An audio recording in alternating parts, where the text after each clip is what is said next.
My name is Daniel. I am 41 years old. I have been married to my wife Emily for 9 years. For most of those 9 years, I believed I understood my life. We did not have children, not because we didn't try, but because sometimes life makes quiet decisions for you. Still, I thought we were okay. We were stable, predictable in a good way. The kind of couple who paid bills on time, who ate dinner at the table, who went to bed without shouting until the day I saw a bank transfer that changed everything. It was a Sunday afternoon. Rain pressed softly against the windows.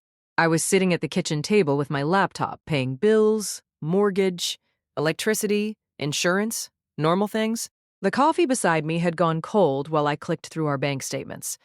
Then I noticed a recurring payment, $850 every month for 11 months. The name attached to it was not familiar. L. Thompson. I stared at it longer than necessary. Maybe it was fraud, maybe a mistake, but the account was ours. Authorized, intentional. My heart began to beat differently. Slow, heavy. The hidden payments. I scrolled back through the months. January, February, March. The same amount, the same name, nearly $10,000. Money I had never noticed missing. When Emily walked into the kitchen holding a cup of tea, I turned the laptop toward her. "Who is L. Thompson?" She froze. Not dramatically, just enough. 1 second. But that second told me everything. The teacup trembled slightly in her hand. "It's nothing," she said quickly. "Just helping someone out." $850 a month? I asked. She nodded. "A friend." "What friend?" She looked away toward the window. Toward anywhere but me. "Someone from work. Emily is not a good liar. When she lies, her hands move too much. Her voice becomes thinner. She avoids eye contact. She was doing all three. How long? I asked quietly. Not long. I turned the screen back to myself. It's been 11 months. The room felt smaller. Why didn't you tell me? I didn't think it was important. $850 every month. Not important. That was the moment something inside me shifted. Not anger. Not yet. Awareness. The woman I shared a bed with had been hiding something for nearly a year. For 2 weeks, I said nothing. I watched. Emily started guarding her phone. She took calls in the hallway. She smiled at messages and turned the screen away. One Wednesday, she told me she was working late. I left work early and I followed her. I am not proud following her in secret of that. But doubt changes you. It makes you do things you never thought you would. She did not drive to her office. She drove 20 minutes outside the city to a small neighborhood with narrow streets and older houses. Chain-link fences, toys scattered in yards. She parked in front of a modest home with peeling paint and a small porch. I stayed 3 houses down, engine off, watching. A woman opened the door. Mid-30s, brown hair tied back. She looked tired, the kind of tired that comes from years, not days. And beside her, a little boy, maybe 7 years old, thin, dark hair, big eyes. Emily stepped out of the car and knelt in front of him. She hugged him, not politely, not formally, but warmly, like she knew him, like she cared. The boy smiled at her, said something I could not hear. She laughed, a real laugh. Then he looked toward the street, toward my car, and for 1 second I saw something that made my chest tighten. His eyes, they looked like mine, the same shape, the same color. Even from a distance I could see it. I drove home before she left. My hands shook on the steering wheel. There is a specific kind of fear a man feels when he thinks, is that my child? It is not just jealousy. It is something deeper, primal, terrifying. That night, Emily cooked dinner like nothing had happened. Pasta with garlic bread. She hummed while stirring the sauce. I watched her move around the kitchen. This woman I thought I knew completely, and I wondered who she really was. We ate in silence. She asked about my day. I gave short answers. She did not notice. Or maybe she did and chose not to ask. 3 days later, I could not hold it anymore. I followed you. I said we were in the bedroom. The truth comes out. She had just come out. Of the shower. She stopped walking. What? I saw the house.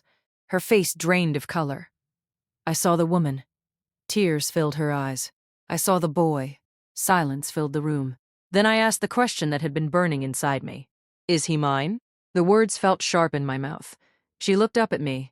Daniel? No. But she did not sound strong. Then why does he look like me? She covered her face. I didn't know how to tell you. Tell me what? She took a long breath, sat down on the edge of the bed. Her shoulders shook. His mother contacted me last year. The room felt like it tilted. His mother? She said she knew you from before we met. Before we met, my mind raced through names, faces, fragments of a life I thought I had left behind. You remember Jessica? Emily asked softly. College? 1 semester? Short relationship? Messy ending? We were young, stupid. It ended badly. I haven't spoken to her in 15 years. I said she was pregnant. Emily said. The world went quiet. What? She said she found out after you broke up. She didn't tell you. That's impossible. My legs felt weak. I sat beside her. She raised him alone, Emily continued. Until last year, she got sick. Sick how? Stage 3 cancer. The anger inside me cracked.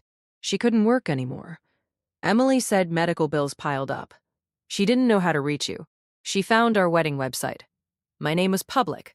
She sent me a message. I stared at her. So instead of telling me you decided to secretly send money, she showed me DNA results. Emily whispered. I froze. DNA, she did a private test years ago using something you left behind. A shirt, hair from a comb. I don't know, but the results were clear. The truth settled slowly, heavy, real. I had a son, 7 years old, and I did not know. Why didn't you tell me? I asked. She cried. I was afraid. Afraid of what? That you would leave. That sentence hurt more than anything else. You didn't cheat, she said quickly. This happened before us. But if you suddenly found out you had a son, what would that do to us, to our marriage, to everything we built? I did not answer because I didn't know. She didn't want money at first. Emily said she just wanted you to know. But she was ashamed. And then she got diagnosed. The treatments were expensive. She was going to lose the house. Ethan was going to end up in foster care. So I started sending what I could. The image of the boy flashed in my mind. Those eyes, my eyes, a child I should have known. A week later, I went with Emily. Jessica opened meeting Ethan the door. She looked thinner than I remembered. Chemo had taken her hair. Her skin looked pale, but her eyes were the same. Hi, Daniel, she said quietly. There was no anger in her voice, only exhaustion. Then the boy stepped forward. This is Ethan, she said. Ethan, my son. He looked at me, curiously. Not afraid, just interested. Mom says you're my dad. No drama, no accusation, just truth. I knelt down, looked at him properly. He had my nose, my chin. Even the way he stood reminded me of myself at that age. I didn't know, I said. He shrugged. I know. As if it was normal. As if fathers appearing late was just part of life. Jessica sat down slowly, her movements careful. I never wanted to hurt you, she said. You were about to graduate, you had plans, a future. I didn't want to trap you. You should have told me. I said, I know. Tears slid down her face. I was young. I was scared. And then it felt too late. You moved on. You got married. I didn't want to ruin that. Ethan sat quietly beside her, coloring in a book, not listening or pretending not to. I felt something I had never felt before. Responsibility. Deep. Overwhelming. Undeniable. That night I couldn't sleep.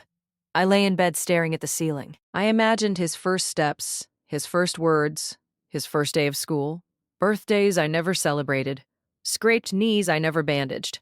I missed everything. Not because I chose to, but because I never knew. And that truth sat heavy on my chest. The next few weeks were complicated. I started visiting, helping with homework, playing catch in the small yard. The first time he laughed at one of my jokes, something inside me softened. He told me about school, about his F. Reen's about the science project he was working on. He was smart, curious, kind. He had Jessica's laugh, but he had my stubbornness. But at home, things were tense. Emily tried to act normal, but we were not normal anymore. One night, I asked, learning to stay her, if she hadn't gotten sick, would you have told me? She was folding laundry. She stopped, held a towel in her hands, silent. Yes, she said finally. When? When I felt ready. You don't get to decide when I become a father, I said. She cried. You're right. We started sleeping on opposite sides of the bed, not touching. Trust had cracked, not shattered, but cracked. One Saturday, Ethan asked me quietly, Are you going to stay? We were sitting on Jessica's porch drinking lemonade. The question was simple, but it carried fear, old fear, the kind children learn early. I looked at him at the way he tilted his head when thinking, the way he narrowed his eyes when confused, my habits, my gestures. Yes, I said, I'm staying. He nodded. Good, and went back to his drawing as if that was all he needed to hear. 2 months later, Jessica's condition worsened. Hospital rooms replaced living rooms. The smell of disinfectant, the quiet beeping of machines. Ethan visited after school. He held her hand, read her his homework. She smiled weakly. One evening, she held my hand. Promise me, she whispered. He won't feel abandoned. I promise, I said, and I meant it. After she passed, Ethan moved in with us. The house felt different, louder, messier, alive.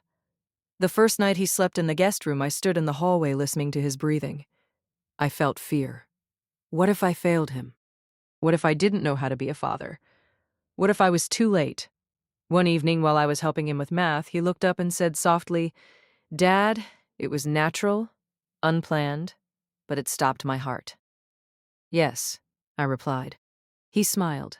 Nothing, just testing the word, seeing how it felt. I went into the bathroom later and cried quietly. Emily stood behind me that night in the hallway watching. I'm sorry, she whispered. I know, I said. We started therapy not because we hated each other, but because secrets change marriages. In one session, Emily said something that stayed with me. I wasn't trying to replace you. I was trying to protect what we had. And you didn't trust me to handle the truth, I replied. She nodded. No, I didn't. And that was the real wound. Not the money, not the hidden meetings. The lack of trust. Healing, a family rebuilt, is slow. Some nights I still feel anger. Some nights she feels guilt. But every Saturday morning when Ethan runs into our room asking for pancakes, something feels right. He sits between us on the couch, argues about what movie to watch, laughs at things that aren't funny.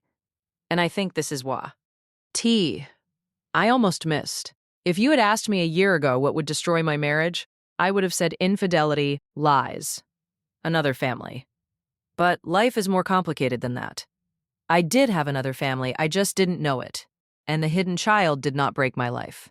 It revealed it, showed me what I was capable of, what I was willing to fight for. I missed the first 7 years of my son's life, but I will not miss the rest. Because sometimes fatherhood does not begin in a hospital room. Sometimes it begins in a quiet living room when a 7-year-old boy looks at you and says, Mom says you're my dad, and you decide what kind of man you want to be. And this time, I chose to stay. Thank you for listening to this story. If it touched your heart, please like the video, share it, and subscribe to Classical English Stories. Your support helps more stories reach people like you. With every story, our English gets better and our hearts get stronger.